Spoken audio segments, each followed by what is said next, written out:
Olá, graça e a paz do Senhor a todos vocês. Estou de volta para deixar mais uma reflexão com vocês. Hoje, dia 19/11, né? Antes, porém, eu já quero pedir a você que se inscreva no nosso canal, me dá essa força lá, compartilhe esse vídeo, compartilhe o máximo que você puder, para que outras pessoas possam também ter acesso a essa mensagem, que você possa deixar o seu comentário favorável ou contrário, né? Porque todos são muito bem-vindos, mas que você se inscreva lá e me dá essa força lá para mim. Eu não tenho canal monetizado, então eu dependo da força de vocês. O meu objetivo principal, o objetivo da Resgate é alcançar vidas e levá-los à presença do Senhor. E hoje eu queria falar sobre um texto muito conhecido, né? Quando falam o endurecimento do coração de Faraó. E Ezequiel 3:11 afirma que o Senhor não tem prazer na morte do perverso, mas que o perverso se converta do seu caminho e viva.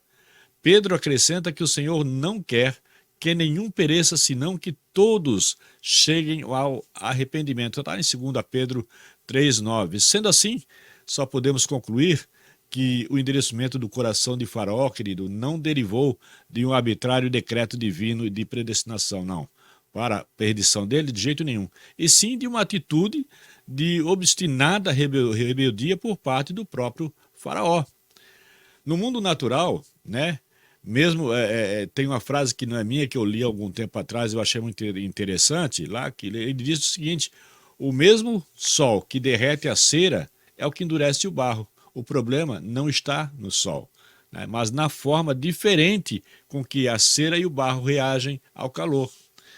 De modo semelhante, queridos, o problema de Faraó não estava em Deus, mas na forma como o próprio Faraó reagia às mensagens divinas de admoestação, né, e arrependimento. Em vez de se humilhar e arrepender, Faraó se fechava cada vez mais aos apelos de Deus, aos apelos divinos. Cada novo apelo, mais o coração de Faraó se enfurecia e reagia de maneira contrária.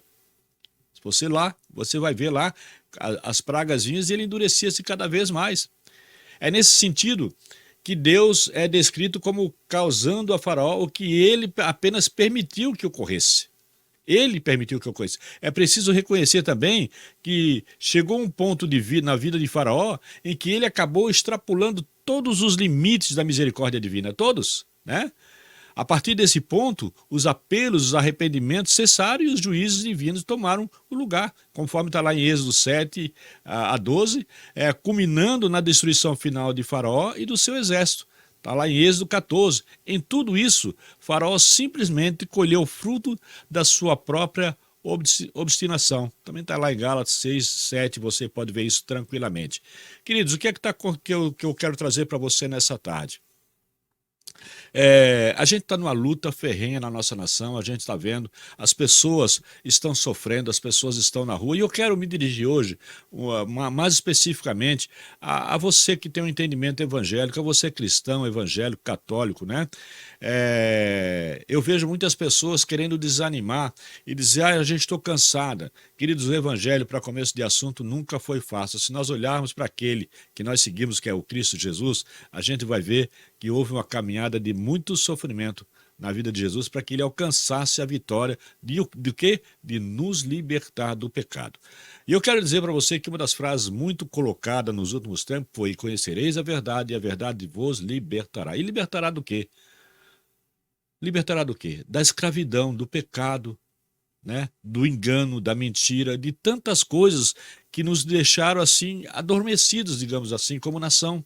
Durante muito tempo, nós vivemos adormecidos como nação, porque nós achávamos que tínhamos o que precisávamos, e não era só isso. Eu lembro que no sítio da minha avó, eu tratava os animais, eu cortava a cana para dar para os gados, levava o milho para as galinhas, levava comida para os porcos. Eu acho interessante que quando eu passava do lado do curral com o balde do porco, os porcos vinham todos atrás de mim, porque tinha comida, embora fosse de má qualidade, mas era eu que os sustentava, e nós vivíamos assim durante muito tempo nessa nação. E hoje a verdade está sendo colocada, e a palavra diz: e conhecereis a verdade, e a verdade vos libertará. Mas só que Deus dá oportunidade a todos. Deus vai no limite. Deus vai no limite para que depois não digam: não, eu não dei oportunidade, eu não fui justo. Não, Deus tem dado oportunidade a todos nós de arrependimento. As decisões que nós tomamos são nossas, são escolhas nossas. E nós temos visto isso na nossa nação. E talvez você, cristão, não entenda, mas por que tanta demora? Porque nós precisamos fazer tudo de maneira correta, dar tempo para que as pessoas se arrependam, para que no futuro não digam que não houve da parte de Deus, né? Que não houve da parte de Deus amor e misericórdia suficiente para que essa pessoa tomasse decisão de se arrepender. Não, tudo está sendo feito. Agora, cabe aí a mim e a você compreender a vontade de Deus. Não é do nosso jeito, não é no nosso tempo. As promessas de Deus, elas se cumprirão. Quer queira ou não, as pessoas ou não, elas vão se cumprir. Porém, o tempo é de Deus.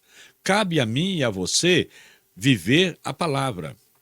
E durante muito tempo na igreja, nós vivemos algo, nós líamos algo que nós ainda não tínhamos descobrido, nós não estávamos vivendo, digamos assim. Tempos de opressão, de perseguição, de cerceamento da palavra, né? Agora nós estamos vivendo isso na prática. Agora é hora de colocar em prática aquilo que até então nós líamos e relíamos todos os dias.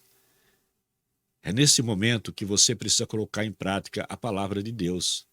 Sabe, quando Jesus é tentado no deserto, quando ele é afrontado pelo inimigo, quando o inimigo tenta humilhar a Jesus, Jesus não usou outra coisa se não fosse que não fosse a palavra, porque a palavra estava incrustada no coração de Jesus. E isso é a única coisa que ninguém vai poder roubar de você, porque ninguém tem acesso ao teu pensamento a não ser Deus. Nem você conhece, mas Deus sim. Então, quando a palavra está dentro de você, você está guardado por Deus, querido. Essa é a palavra, esse é o teu escudo, é isso que te guarda. Agora, nós precisamos sim ter resiliência.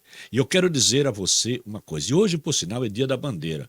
Eu nunca tive tanto orgulho da minha nação, tanto orgulho do meu país, de ver tantas pessoas com essa determinação. É claro que tem alguns que preferem praia a estar numa luta, a estar numa batalha. São aqueles que dormem na cama que outros fazem, não tem problema. Mas a grande maioria está se colocando à disposição dessa nação. Algo extraordinário está acontecendo. Deus está trazendo uma transformação enorme. Acredite em você. Acredite, por mais que as nuvens parecem escuras, mas essas nuvens serão bloqueadas. Eu lembro que muitas vezes a gente decolava do avião no tempo escuro. Quando a gente ultrapassava as nuvens, a gente entrava num outro nível. Aquilo parecia que a gente não tinha passado por aquela nuvem, aquela turbulência, não. Porque é assim com Deus. Por mais que as nuvens parecem serem intransponíveis, você vai atravessar o outro lado e Deus vai te dar essa vitória. Deus vai nos dar essa vitória. Deus é a garantia. Agora, para quem é a vitória? São para aqueles que se envolvem, para aqueles que estão na luta. Porque aqueles que não lutarem, eles até vão receber também, vão compartilhar, mas eles não vão ter o prazer, eles não vão ter o prazer de dizer, eu vivi essa luta, eu vivi esse período, eu me empenhei. Eu estava lá, eu estava lá, e é isso que Deus quer de você. Deus quer usar porque Deus só vai usar aqueles que se envolvem, aqueles que estão na luta junto, aqueles que aprenderam a perseverar nas horas de dificuldades. Nas horas de dificuldades, é aí que vem o nosso crescimento, queridos. Eu não vou contar aqui para vocês a história de como é que o ouro é purificado, né? Passa por um processo. É a mesma coisa que o vinho. Você pega um quilo de uva, é um preço, mas depois que ele se transforma em vinho, o preço é muito maior. Mas antes dele se transformar em vinho, ele é amassado, ele é esmagado, ele é triturado até chegar lá e se tornar algo puro. A luta, a guerra é isso. E quando eu falo em guerra, queridos, veja bem, né? Não me entendam aqui que eu estou falando de uma guerra, de você ir lá para a rua como cristão, brigar com as pessoas, né? De você ir para lá eu vou fazer... Não, não é nada disso. Aliás, eu tenho enfatizado isso muito aqui. Quando eu falo em guerra aqui, é uma guerra espiritual. A nossa guerra espiritual é aquela que você luta com a palavra e na oração. Nivaldo, eu não posso ir para os movimentos, mas você pode dobrar o seu joelho em casa e orar por esse pessoal que está nos campos, orar pelos caminhoneiros, orar por aqueles que têm sido perseguidos, orar por aqueles que têm chamado de mané, têm sido chamados de mané e uma série de coisas. Ore por este povo, porque Deus tem grandes coisas a fazer na nossa nação. Que Deus te abençoe, que você tome hoje essa palavra não como um sermão, mas como uma advertência a você que tem filhos e netos nessa nação, que quer uma nação livre, uma nação independente, uma nação que você possa falar desse amor, como eu estou falando aqui agora, né? Sem medo de falar, sem medo de se pronunciar, sem medo de levar o evangelho, sem medo de falar de um Jesus que cura, que salva, que liberta. Sem esse medo, mas que você tenha essa liberdade.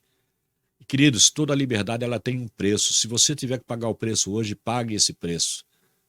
Pague esse preço, porque nada é mais prazeroso, nada é mais valioso do que a liberdade. Sabe por que eu digo isso? Porque Jesus, quando ele morre naquela cruz, foi para que nós fôssemos livres do pecado. E nada foi tão caro como essa morte de cruz. Ele não abriu mão, ele não desistiu de você e continua não desistindo de você. Acredite nisso, mas ele fará tudo a seu tempo, para que lá na frente não digam que não foi dada oportunidade de arrependimento. A todos está sendo dada a oportunidade de trabalhar tudo dentro da lei com tempo de arrependimento. Que Deus te abençoe, que Deus te ilumine, te abra a mente e o coração. E não esqueça de deixar lá o seu likezinho, deixar lá o seu joinha para mim, de se inscrever no canal, né? Me ajude a trabalhar o Evangelho do Senhor. Que Deus te abençoe e um excelente fim de semana para você e toda a sua casa.